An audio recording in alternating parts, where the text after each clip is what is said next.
కృతజ్ఞతార్పణలు చెల్లించుచు ఆయన గుమ్మములో ప్రవేశించుడి. కీర్తనలు పాడుచు ఆయన ఆవరణంలో ప్రవేశించుడి. ఆయనను స్తుతించుడి, ఆయన నామమును ఘనపరచుడి. యెహోవా దయాళుడు, ఆయన కృప నిత్యముండును, ఆయన సత్యము తరతరములు ఉండును. ఈ వాక్యము దీవించుట. సమయాన్ని మన మధ్య ఉన్నటువంటి మాస్టర్ గారు రెవరెండ్ లాల్ గారికి సమయాన్ని ఇస్తున్నాను. I request please share God's word. It is such a joy to be here this morning.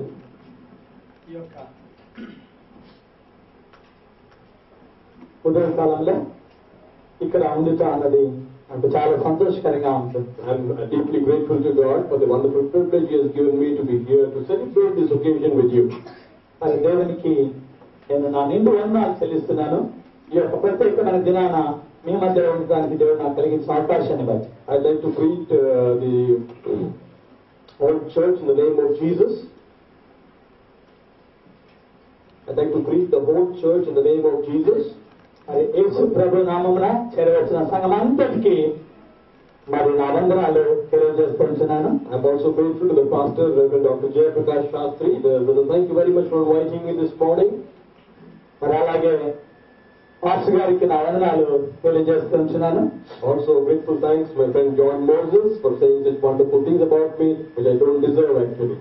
మరి అలాగే జాన్ మోజస్ కూడా నా వందనాలు తెలుసుకున్నాను. మరి నా గురించి మంచి విషయాలు చెప్పారు. మరి అంత తగ్గాను అనుకుంటాను.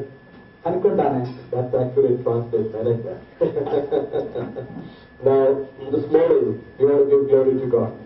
ఈ యొక్క ఉదయకాలమున దేవునికి మనము మహిమ చెల్లించవలసిన వాడుగా ఉంటుంది. Because of the Lord we are here. ఇక్కడ మనము చేరి ఉన్నాము అంటే దేవుని బట్టి మనము చేరి ఉంటున్నామన్న సత్యాన్ని. I'm glad this church is celebrating the 7th anniversary. మరి ఈ యొక్క సంఘము 7వ వార్షికోత్సవాన్ని జరుపుకోవడం అనేది నాకెంతో సంతోషకరంగా ఉంటున్నది. Now, Christian numerologists will have much to say about the number 7. క్రైస్తవ మరి సంఖ్య శాస్త్రజ్ఞులు అయితే కన్నా ఈ యొక్క 7వ నంబర్ గురించి ఎంతగానో చెప్తా పోతాం. Now, we all have our pet numbers, don't we? అలాగే మనకు కూడా మనకి ఇష్టమైన సంఖ్య అంటూ మనకు కూడా ఉంటుంది. Some people don't like the number 13. మరి కొంతమందికి అయితే 13 అన్న సంఖ్య ఇష్టమే ఉండదు. Oh, I love 13. మరి నాకైతే అలా ఏం లేదు, కానీ 13 ఏదైనా 13వ సంఖ్య చాలా ఇష్టం. I believe God is the originator of every number and we are grateful to God.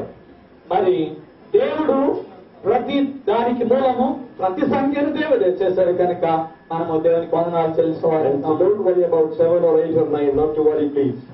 కాబట్టి ఇది 7వ వార్షికోత్సవమా లేకపోతే ఇంకొక వార్షికోత్సవాన్ని గురించి మనము చింతపడాల్సి ఉండదు, కానీ మరి దేవుడు సమస్తానికి కర్త అయి ఉంటున్నాడు. We will not count the years in numbers, but we will count the blessings of God in numbers. మరి సంవత్సరాలు మనము లెక్కించడం కంటే దేవుని యొక్క మరి ఆశీర్వాదాలు లెక్కించడం ఎంతో ప్రాముఖ్యమైనది. Now if you look at the passage we have just read, Psalm 100, మరి ఇంట్లో క్రితమే చదివినటువంటి కీర్తనలు, మరి 100వ కీర్తన చదివినట్లయితే the psalmist says 6 things that we have to do. మరి కీర్తనకారుడు అంటున్నాడు 5 విషయాలు మనం చేయాలంటున్నాడు.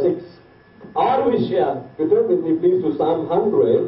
మరి మీరందరూ కూడా నాతో పాటుగా కీర్తన 100 మరి తెలిసినట్లయితే verse 1 says shout. మొదటి వచనం అంటుంది కేకలు వేయుడి అంటుంది. Number 2 serve. రెండవ వచనంలో సేవించుడి అంటుంది. Number 3 verse 3 know. మరి మూడవ వచనంలో తెలుసుకొనుడి అంటుంది. Number 4 number 3 is come before him. That is come in verse 2 again. రెండవ వచనంలో చూసినట్లయితే ఆయన సన్నిధికి రండి అంటుంది. So shout, serve, come, and the fourth thing is know. మరి గట్టిగా అరవండి, ఆయన సేవించండి, ఆయన సన్నిధికి రండి, ఆయన తెలుసుకోండి. And the fifth thing is verse 4.